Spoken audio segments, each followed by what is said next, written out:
예수를 대신하는 사람이라고 하는 제목을 정했습니다.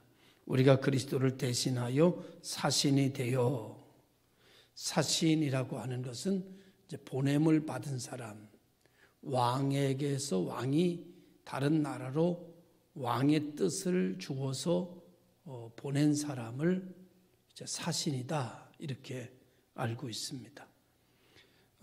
이 땅에 하나님께서 하나님의 뜻을 누구에게 담아 놓으셨는가 하면, 첫째는 우리가 볼 수 있는 성경에 담아 놓으셨고요. 둘째는 그 성경을 우리의 심령 속에 담아 놓으셨어요. 그래서 우리가 가는 곳마다 복음의 씨가 뿌려지도록, 구원의 역사가 나타나도록 하나님께서 우리의 심령을 성경 삼고 성전 삼아서 만들어 놓으셨기 때문에 그리스도인들이 가는 곳마다 하나님의 뜻이 전달이 되고 선포가 되는 것을 보게 됩니다. 이상하지요? 동창회 가고 친구를 만나도요, 예수 믿는 사람 딱 하면은요, 화제가 예수 믿는 걸로 그냥 다 바뀌어요. 바꾸려고 하지 않아도 그냥 저들이 다 바꿔요. 그래가지고 뭐 교회는 어떠냐 저떠냐 뭐 얘기를 하고, 뭐 너 권사 됐다며, 뭐 권사가 뭐냐 뭐 이런 거 묻고 다 얘기를 해요. 갑자기 그 공동체가 예수를 전할 수 있는 공동체로 바뀌어지는 경우가 많아요.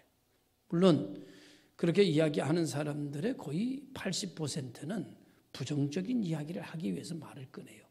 실질적으로 긍정적으로 말을 하기 위해서 꺼내는 사람은 한 10% 정도 될까 말까지요. 그리고 긍정적으로 말을 꺼내려고 하는 사람은 여러 사람이 있는 데서 말을 안 꺼내요. 근데 부정적인 말을 하려는 사람은 여러 사람이 있는 데서 말을 꺼내요. 그리고 예수 믿는 사람을 깎아내리려고 합니다. 그렇지만 하나님께서는 그런 가운데서도 또 하나님의 역사를 이루시는 것을 보게 돼요. 그리고 또 그들에게 복음을 증거할 수 있는 그런 기회가 되고, 그들과 이야기하다 보면 또 개중에는 조용히 듣다가 예수 믿는 사람도 있어요. 논쟁하는 사람, 얘기하는 사람은 비난하지만 이야기를 듣는 사람 중에서는 그게 스며들어가 가지고 거기에 꽃이 피고 열매가 맺는 경우들을 이제 우리가 볼 수 있습니다. 하나님이 하시는 일은 정말 놀라워요.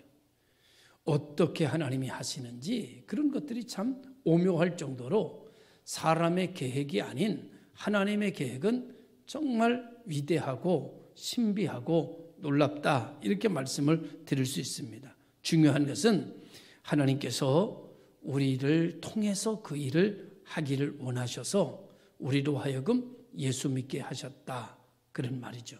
하나님 자녀 삼아주셨다. 그래서 우리 가정에서 나를 통해서 그 일이 흘러가기를 원하고 계십니다. 그래서 예수 믿는 사람이 하나가 그 가정에 들어가면 그 가정이 다 예수 믿는 사람이 돼요. 참 신기한 것은 예수 믿는 사람이 되고요, 예수를 믿지 않아도 반교인 다 돼 있어요. 교회를 안 나와도 아내가 교회를 다니면 교회에 대해서 아주 잘 알아요. 네. 뭐 잘 아는 게 그렇게 중요한 것은 아닙니다만은 그래도 그리고 또 어떤 분들은 교회 하는 일에 아주 협조를 잘하는 그런 분들도 있고, 그 어떤 흘러감이 결정적일 때는 예수 그리스도를 영접하고 하나님께로 돌아오게 되는 경우들이 많이 있습니다. 이제 우리가 생각에는 저 사람 꼭 예수 안 믿을 것 같은데, 그런데 내 곁에 오래 있으면 예수 믿는 사람이 되는 거죠. 왜냐고 하면은 내가 예수 그리스도의 하나님의 사신이기 때문에, 예수님을 대신하는 사람이기 때문에 나랑 가까이 있으면 내 물이 들을 수밖에 없고 내 향기가 전달될 수밖에 없는 겁니다. 그래서 그 사람이 하나님의 뜻을 분별하게 되고 알게 되는 경우가 되는 것이죠. 그래서 오늘 여기 보니까 그리스도를 대신하여 사신이 되어 하나님이 우리를 통하여 너희를 권면하시는 것 같이 하나님이 우리를 통하여 이 사람을 권면한다. 하나님이 나를 통해서 가정을 권면한다. 하나님이 나를 통해서 기업을 권면한다. 하나님이 나를 통해서 그런 역사를 하시는데, 그래서 내가 누구냐? 하나님이 보낸 사람이다. 오늘 우리는 이번 한 주간 동안 살아가면서 자기 자신을 이렇게 말해야 됩니다. 나는 하나님이 보낸 사람이다. 그렇게 생각하고 사세요. 그러면 어디 가든지 나는 하나님이 이곳에 보낸 사람이다 라고 하는 의식이 굉장히 중요합니다. 그런 의식을 가지면 사람이 달라지게끔 돼 있어요. 그리고 용기를 가지고 정말 절박한 상황 속에서도 희망이 보여요. 그리고 낙심할 수 있는 상황에서도 거기서도 나는 하나님이 보낸 사람이야. 이런 낙심할 수밖에 없고 희망이 절도 없는 이곳에서 누가 보냈어요? 나를? 하나님이 보낸 거예요. 사람이 보기에는 희망이 없지만 하나님이 나를 보내신 것은, 하나님이 이곳에, 이 환경에, 하나님이 이 입장에 나를 세우신 것은 하나님이 하나님의 일을 하시기 위함이다. 그렇게 믿고 그렇게 자기 자신을 고백하면 우리는 멀지 않아 큰 하나님의 역사하심을 보게 될 것이고 하나님의 인도하심을 만나게 되리라고 봅니다. 우리 다 같이 한번 따라하겠습니다. 나는 하나님이 보내신 사람이다. 여러분 직장에 가서도 나는 하나님이 이 직장에 보내셨다. 사람을 만날 때도 하나님이 이 사람 만나게 나를 여기 보내셨다. 그렇게 생각을 하고 믿음으로 한 걸음씩 걸어가다 보면 기적의 흔적, 표적의 흔적, 역사의 흔적을 맛보게 되고 경험하게 되리라고 봅니다. 참 놀라운 거죠. 하나님이 나를 보내셨다는 사실이 알고 나니까 정말 놀라운 사실이에요. 어떻게 나를 하나님이 보내셨나? 보내셨다는 것은 하나님이 나를 통해서 일하시겠다는 거 아니에요. 하나님이 일하시겠다.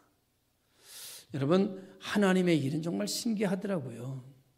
사람이 하는 일은 참 힘든데 하나님이 하시는 일은 묘하고 신묘망측하다라고 하는 말이 돼요. 잘 돼요. 오늘 여러분의 삶 속에 하나님이 나를 보내셨다는 믿음을 가지고 한 주간 동안 살아가면서 하나님이 여러분을 통해서 일하시는 것을 경험하고 체험하고 감격할 수 있는 우리 성도들이 되시기를 주님의 이름으로 축원합니다. 그러기 위해서 그리스도를 대신하여 간청하느니 너희는 하나님과 화목하라. 나는 하나님이 보내신 사람이에요. 그러니까 내가 누구랑 화목해요? 하나님과 화목해요. 그리고 그리스도가 나를 보내신 사람이에요. 왜? 하나님과 화목하게 하기 위해서 나를 지금 보낸 거예요. 첫째는 내가 하나님과 화목해야 돼요. 하나님의 사신이니까. 두 번째로는 나를 이 사람에게 왜 보냈냐? 여기 왜 보냈냐? 여기를 하나님과 통하게 하기 위해서 나를 그곳에 보낸 거예요. 할렐루야. 그래서 여러분이 하나님과 통하고 여러분의 만나는 사람이 하나님과 통할 수 있도록 역할을 해내는 신실한 길이 되시기를 바라고 신실한 문이 되시기를 주님의 이름으로 축원합니다. 그래서 그 만나는 모든 이들이 문이 활짝 열려지고 길이 없던 이들에게 길을 찾아주게 되는 역사가 일어날 수 있기를 바라고 21절에 하나님이 죄를 알지도 못하신 이를 우리를 대신하여 죄로 삼으신 것은 죄를 알지도 못하신 이가 누구예요? 예수님이죠. 예수님 죄를 알지도 못해. 그런데 우리를 대신하여 죄로 삼으셨어요. 그러니까 너무나 감사하죠. 너무나 감사하고 동시에 너무나 죄송하고 너무나 감사하고 너무나 죄송해야 돼요. 대신하여 죄로 삼으신 것은 우리로 하여금 왜 그렇게 하셨냐? 우리로 하여금 그 안에서 하나님의 의가 되게 하려 하심이라 그랬어요. 여러분, 우리는 하나님이 우리를 지으실 때 주셨던 의가 다 죽었어요. 정령 죽으리라. 그래서 죽었어요. 우리에게는 하나님이 주신 의가 없어요. 우리가 가지고 있는 의는 하나님이 주신 의가 아니에요. 우리가 가지고 있는 도덕과 윤리는 하나님이 주신 의가 아니에요. 왜냐하면 우리가 가지고 있는 도덕과 윤리가 하나님이 주신 의라면 그것으로 하나님 앞에 갈 수 있어야 돼요. 그런데 그것으로 하나님께 갈 수 없거든요. 그러니까 이 세상에 사는 살면서 얻어지는 도덕과 윤리와 율법 전서 이런 것들은 하나님으로부터 온 의가 아닙니다. 그래서 그것으로서 하나님 앞에 갈 수가 없어요. 그런데 오늘 여기 보니까 예수 그리스도를 죄도 알지 못하는 예수님을 우리의 죄를 대신하게 하셨던 것은 우리로 하나님의 의가 되게 하려 하셨대요. 다시 말하면 우리 속에 하나님의 의를 넣어서 그 의로 하나님 앞에 갈 수 있도록 만들기 위해서 예수님이 죽었다. 그런 말이에요. 오늘 우리 모든 성도들이 우리가 가지고 있는 이 하나님의 의를 다시 만들어주신 하나님의 의를 헛되게 만들지 않으시길 바라요. 하나님이 우리에게 만들어주신 이 의를 값어치 없이 만들지 않기를 바라요. 하나님이 만들어주신 의를 가장 소중하게 보배 중에 보배. 그래서 사도 바울은 뭐라고 말하는가 하면 질그릇 속에 담긴 보배 이렇게 표현하잖아요. 그래서 오늘 우리가 하나님이 만들어주셔서 내게 담아주신 의가 생명보다 귀하고 이 세상의 천하보다 귀하고 어떤 것하고 비교할 수도 없고 바꿀 수도 없는 가장 귀한 의인데 이 의가 있으면 환난이나 기근이나 적시나 위험이나 칼이나 그 어떤 것도 나를 무너지게 할 수가 없다 이렇게 말해주고 있어요. 오늘 우리 속에 있는 하나님의 의를 보시고 그것을 존귀하게 여기고 그것을 귀하게 여겨서 세상에 그 어떤 것도 나를 무너뜨리게 하고 그 어떤 것도 나를 끊어내지 못하도록 여러분이 힘있게 살아가는 하나님의 의가 된 성도들이 되시기를 주님의 이름으로 축원합니다.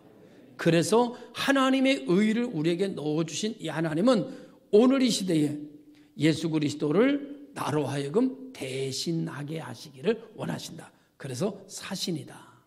그래서 이 믿음 가지고 붙들고 기도하고 선포하고 기다리고 그리고 원하면 기다리는 대로 원하는 대로 바라는 대로 이루어지는 것을 믿으시길 주의 이름으로 축원합니다.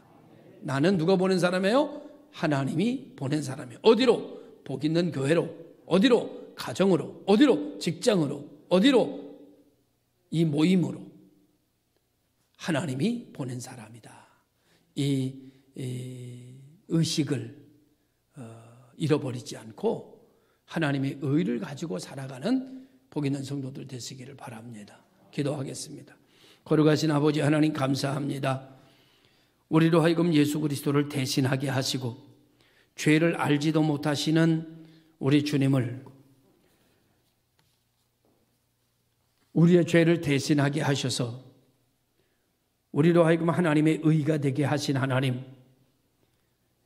이 하나님이 만드신 의를 헛되이 여기지 아니하고 존귀하게 여기며 의의 능력으로 세상을 이겨가며 정복하며 다스리며 지경을 넓혀가는 삶으로 살아가게 하옵소서. 복 있는 교회 성도들을 복주사 시절을 쫓아 열매 맺으며 구하고 찾고 두드리는 것을 얻게 하시고 활짝 열어주셔서 하나님이 주시는 은혜로 감격하고 하나님이 풀어주시는 역사로 체험하고 저들의 발걸음이 주를 찬송함이 가득 차게 하시고 감격함이 넘쳐나게 하여 주옵소서.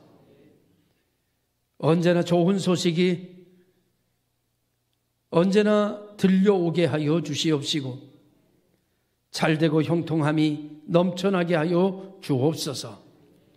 귀한 예물 하나님 앞에 드립니다. 영광받아 주시고 축복하여 주옵소서. 예수님의 이름으로 기도드리옵나이다. 아멘. 549장입니다.